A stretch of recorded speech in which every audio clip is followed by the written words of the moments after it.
샬롬 포에마. 이 시간에는 그 성경상의 인명과 지명에 대해서 좀 설명을 드리면 좋을 것 같아서 준비를 했습니다. 준비한 자료 화면을 보시면서 말씀을 좀 같이 나눴으면 합니다. 성경의 그 인명이나 지명은 숫자가 엄청나게 많습니다. 지명만 해도 성경에 우리 한글 성경을 기준으로 했을 때 1500개 이상의 지명이 기록되어 있고요. 인명도 그에 못지않게 많은 인명들이 기록되어 있습니다. 그리고 나라 이름 등 포함하면 엄청나게 많은 숫자가 기록되어 있는데요. 그런데 이제 성경에 있는 이 지명이라든지 인명이라든지 이런 것들이 현대 우리가 사용하고 있는 그 지명이나 인명과는 조금 다른 부분이 있어서 성경을 이해하는데 조금 어려움이 있어서 이러한 그 지명과 인명을 이런 차이가 있다는 것을 공부를 하시면 성경을 이해하는데 더 많은 도움이 될 것 같아서 이 자료를 준비하게 됐습니다. 다만 이 짧은 시간 안에 많은 지명을 다루기는 어렵기 때문에 성경에서 중요한 몇 개만 샘플로 뽑아서 우선 소개를 해드리도록 하겠습니다. 성경의 지명들은 이 지명들이 허공에 소위 말해서 어떤 환상 속 내지는 어떤 사람들의 어떤 공상에 의해서 만들어진 기록이 아니라는 것을 보여주는 것입니다. 그래서 성경 지명을 공부하면은 성경이 사실을 기록한 것이다. 그리고 하나님의 말씀임과 동시에 그 지역 사회의 역사를 갖다가 그대로 기록한 것이라는 것을 갖다가 알게 되고 신뢰하게 되는 어떤 장점이 있습니다. 유익한 점이 있습니다. 또한 같은 이름인데 다른 지역에 해당되는 이런 지명들도 있습니다. 그래서 그런 경우에는 혼돈을 하게 되면 성경을 갖다가 제대로 이해할 수 없기 때문에 정확한 성경 이해에 도움을 받기 위해서는 성경 지명이 이름은 같은데 다른 지역인지 여부를 확인할 필요가 있습니다. 이를테면은 기혼이라는 그 지명이 나오는데요. 에덴 동산의 기혼강하고 예루살렘의 기혼샘.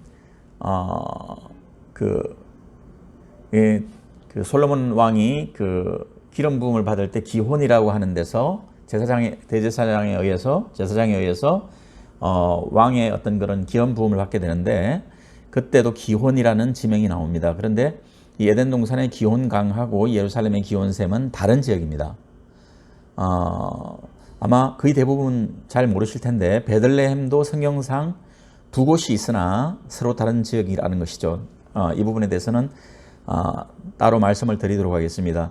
그리고 이제 에덴 동산의 위치와 관련해서도 정확하게 에덴 동산이 어느 위치에 있었다는 것을 갖다가 확정할 수 있는 자료들이 조금 많이 부족한데 다만 성경에서는 이 에덴 동산의 위치를 가늠할 수 있는 강을 4개의 강을 제시하는데 그 4개의 강이 비손강, 기혼강입니다. 비손강, 기혼강은 실제로 어느 강인지를 갖다가 확인하기가 좀 어려움이 있습니다. 반면에 히데겔 강이라고 하는 것은 우리가 알고 있는 티그리스 강, 그 다음에 유브라데 강이라고 하는 것은 유프라테스 강을 얘기합니다. 그래서 이 4개의 강이 흐르는 중심에 에덴 동산이 있다고 이렇게 성경학자들은 이해를 하고 있습니다. 그래서 우선 성경에 나와 있는 중요한 지명에 대해서 간략하게 소개를 해드리면 먼저 제가 같은 이름 다른 지역의 예로 베들레헴을 들었는데요. 성경에 베들레헴은 두 곳이 나온다고 말씀을 드렸습니다. 그래서 거기에 관련된 성경 구절을 좀 소개를 해드리도록 하겠습니다. 우선 사사기 12장 8절에 보면은 사사 중에 입산이라고 하는 사사가 등장하는데요. 그 입산이 이스라엘의 사사가 됐다는 구절이 있는데 사사기 12장 8절에 보면은 그 뒤를 이어 베들레헴의 입산이 이스라엘의 사사가 되었더라 라는 말씀이 있습니다. 그리고 여호수아 19장 15절에 보면은 스불론 자손의 기업에 대한 내용을 기록하고 있는데 야곱의 12아들 중에 스불론 지파라고 하는 스불론 자손의 기업, 유역이죠, 영역이죠. 그러니까 할당받은 소위 말해서 구역, 그 기업에 관한 기록인데요. 이렇게 되어 있습니다. 또 갓닷과 나할랄과 시므론과 이달라와 베들레헴이니라고 하면서 이 베들레헴이 또 나오고 있습니다. 이거는 스불론 지역입니다. 그리고 좀 전에 소개해드렸던 사사기 12장 8절의 입사는 스불론 지파의 자손입니다. 그렇기 때문에 여기 입산이, 베들레헴의 입산이 이스라엘의 사사가 되었다고 하는 이 베들레헴은 유대 땅, 예수님이 나셨던 그 유대 땅 베들레헴하고는 다른 지역이라는 것을 우리가 알 수가 있습니다. 그리고 누가복음 2장 15절에는 예수님이 탄생하신 그 유대 땅 베들레헴에 대해서 천사들이 떠나 하늘로 올라가니 목자가 서로 말하되 이제 베들레헴으로 가서 주께서 우리에게 알리신 바 이 이루신 일을 보자 하고 이렇게 기록되고 있고요. 미가서 5장 2절에는 그 메시아가 이 베들레헴에서 날 것이라는 것을 예언해 주는 기록입니다. 미가서 5장 2절은 베들레헴 에브라다야 너는 유다 족속 중에 작을지라도 이스라엘을 다스릴 자가 네게서 내게로 나올 것이라 라고 기록하고 있습니다. 그래서 입산이 태어났던 그 베들레헴, 그 다음에 예수님이 탄생했던 베들레헴, 이 두 베들레헴이 다른 지역에 있다는 것을 갖다가 우리가 알 수가 있습니다. 그러면은 좀 더 지도를 보면서 설명을 드리도록 하겠습니다. 이 지도는 지파별 땅 분배에 관한 지도인데요. 12지파들이 이렇게 땅을 분배받은 내용이 그 지도상에 표시가 되어 있습니다. 그래서 화면이 좀 작긴 하지만 자세히 들여다보면 그 요단강 그 오른쪽 여기를 갖다가 트랜스 요르단이라고 표시를 합니다. 그래서 이 트랜스 요르단 지역의 그 땅을 분배받은 지파는 로우벤 지파, 갓 지파, 그 다음에 므낫세 반지파입니다. 므낫세 반지파. 므낫세 지파는 요단강 동쪽의 반지파, 요단강 서쪽의 반지파, 이렇게 두 지파, 반지파씩 두 지역으로 나누어서 땅을 분배받게 되는데요. 그래서 바로 요단강 서쪽에 보면은 그 므낫세라고 하는 별도의 또 지역이 있는 것을 볼 수가 있습니다. 그리고 므낫세 지역 바로 밑에 단 지역이 있고요. 에브라임, 베냐민 지역 밑에 유다 지역이 있고 유다 지역 밑에 시므온 지역이 있습니다. 그 다음에 므낫세 지역, 요단강 서편, 므낫세 지역 위쪽에 스불론 지역, 납달리 지역, 이사갈 지역, 아셀 지역이 있습니다. 이렇게 12지파가 땅을 분배받은 지도가 지금 화면에서 보고 있는 이 지도인데, 이 지도는 무디 성서지도에서 발췌한 내용입니다. 근데 화면이 작아서 제가 조금 편집을 해서 보여드리도록 하겠습니다. 이것은 스불론 지역에 해당되는 부분을 갖다 좀 확대한 사진인데요. 여기 보면은 베들레헴이라는 지명이 나옵니다. 이것이 입산이 사사가 됐던 이 지역이 바로 스불론의 베들레헴 지역이라는 것입니다. 예수님이 태어났던 베들레헴하고는 다른 데입니다.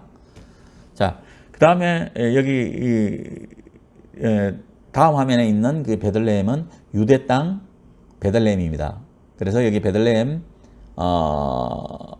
그 위쪽으로 보면 예루살렘이 있고요. 그 다음에 베들레헴 밑에 쪽으로 갈렙이 유업을 받았던 헤브론 지역이 있습니다. 그리고 오른쪽에는 사해가 있고요. 그래서 이 유다의 베들레헴과 스불론의 베들레헴이 다른 지역이라는 것을 우리가 알 수가 있습니다. 그래서 우리가 이런 걸 모르게 되면 그 스불론의 베들레헴도 우리가 알고 있는 예수님이 탄생하셨던 그 베들레헴인가 보다 라고 이렇게 오해를 하게 되는데, 그렇게 되면 성경을 갖다가 이해하는데 어려움이 있을 수밖에 없습니다.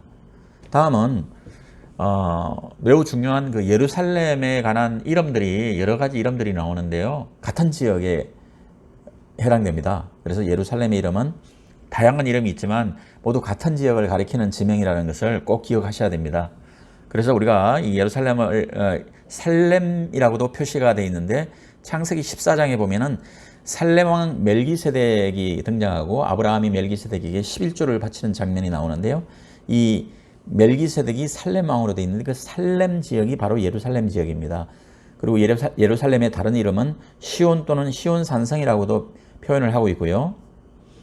다윗성이라고도 합니다. 그래서 사무엘하 5장 7절에 보면은 다윗이 시온의 요새를 빼앗고 그것을 갖다가 다윗 성읍이라 부른다고 하는 내용이 나와 있고요. 그리고 다윗이 죽어서 다윗 성읍에 묻힌다는 내용이 열왕기상 2장 10절에 나와 있는데 이 다윗성, 다윗 성읍, 시온, 시온 산성 모두 예루살렘에 대한 지명들입니다.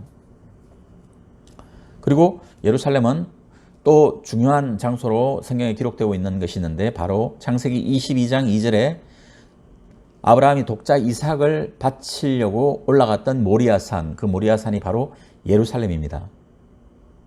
그리고 여호수아 18장 28절에 보면 여부스라는 지역이 바로 예루살렘 지역을 얘기합니다. 그리고 이사야 29장 1절은 그 예루살렘의 화를 경고하는 어떤 그런 내용인데요. 이때 예루살렘을 아리엘이라고 표현했습니다. 그래서 다윗이 거했던 성읍 아리엘에게 화로다라는 기록이 이사야 29장 1절에 기록되어 있습니다. 그리고 예루살렘의 이름 중에 거룩한 성, 거룩한 도성이라고 기록되어 있는 것은 마태복음 4장 5절에 마귀로부터 시험을 받으시는 예수님에게 마귀가 거룩한 성, 거룩한 도성이라는 표현을 하는데 바로 이것이 예루살렘 성을 표현하는 것입니다. 넘어가 보도록 하겠습니다. 그리고 또 성경에서 가장 중요한 그 지명 중에 하나인 갈릴리 바다는 워낙 원래는 갈릴리 호수라고도 하는데 이 호수의 규모가 너무나 방대해서 갈릴리 바다라고도 표현합니다. 그래서 다양한 이름이 있으나 모두 같은 지역을 가리키는 지명이라는 것을 이해를 하시면 좋을 것 같고요. 그래서 이 갈릴리 바다는 갈릴리 호수라고도 하고요. 요한복음 6장 1절 이런 데 보면 디베레아 바다라고 혹은 디베레아 호수라고 하는 표현이 있는데 이것도 마찬가지로 같은 갈릴리 바다를 표현하는 겁니다. 그리고 또 디베레아의 갈릴리 바다 마찬가지입니다. 그리고 갈릴리 바다를 겟네렛 바다 내지는 긴네롯 바다라고 표현하는 경우가 있는데 구약 성경의 여호수아서 12장 3절에는 긴네롯 바다라고 표현이 되어 있습니다. 그리고 누가복음 5장 1절에는 게네사렛 호수, 이 모든 지명이 다양하게 불려지지만 한 군데 갈릴리 바다를 지칭하는 것입니다. 그래서 이 성경의 인명이나 지명을 정확하게 이해한다는 것은 성경을 이해하는데 매우 중요한 요소입니다. 그래서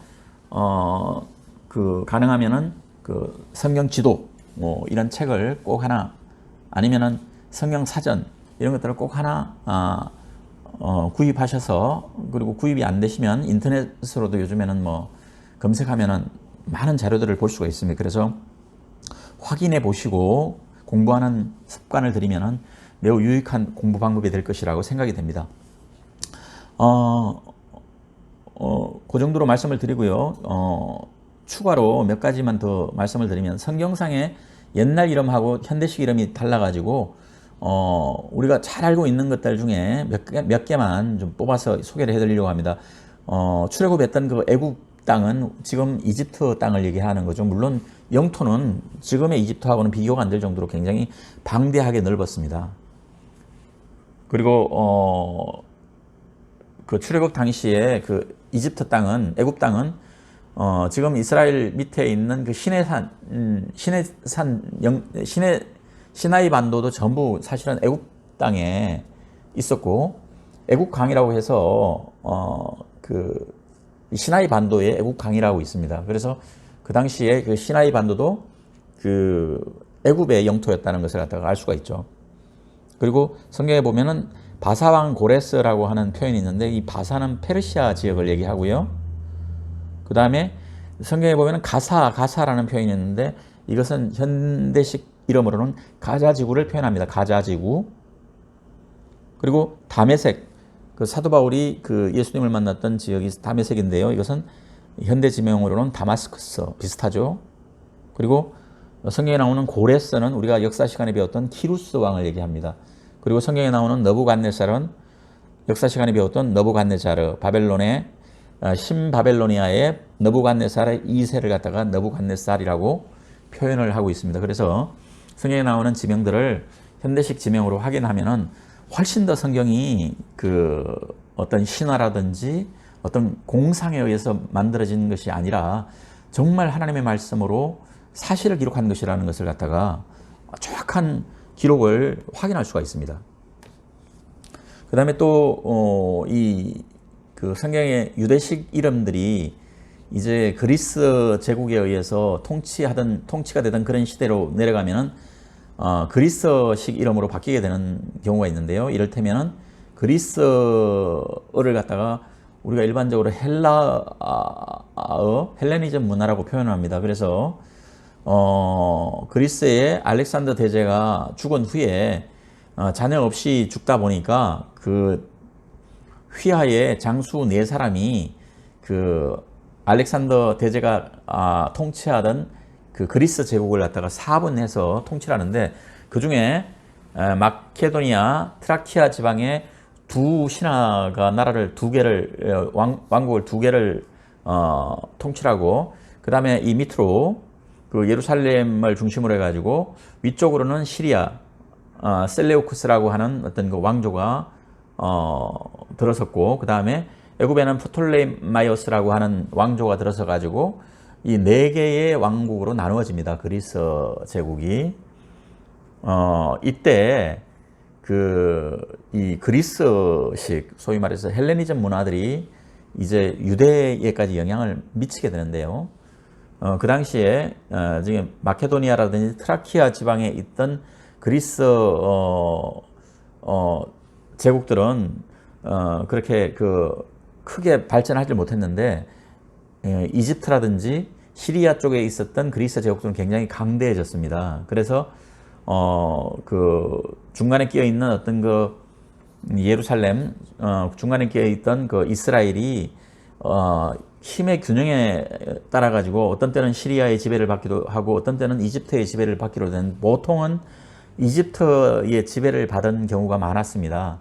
그리고 그 이집트 지역에 알렉산드리아라고 하는 알렉산더 대제의 이름을 딴 그 도시가 형성이 됐는데, 그 알렉산드리아라고 하는 지역을 중심으로 해가지고 이 헬레니즘 문화가 아주 그 굉장한 발전을 하게 됩니다. 그런데 이 헬레니즘 문화라는 게 결국은 다신교, 소위 말해서 많은 신들을 숭배하고 하는 어떤 그 이스라엘의 입장에서 봤을 때는 하나님 보시기에는 매우 악한 이런 일들이 벌어지고, 심지어는 거기서 많은 성경들도 왜곡되고 그 이스라엘의 순수한 어떤 그 유일 신앙들이 많이 훼손되는 이런 일들이 벌어지게 되는데, 이것이 그 헬레니즘 문화에 영향을 받은 것입니다. 그래서 그 당시에 유대 나라의 이름들이 헬라식 이름으로 바뀌게 되는데, 이를테면은 유대식 이름으로 우리가 그 모세의 누이를 갖다가 미리암이라고 하는데, 이것이 이제 그리스 헬라식으로 이름을 바꾸게 되면은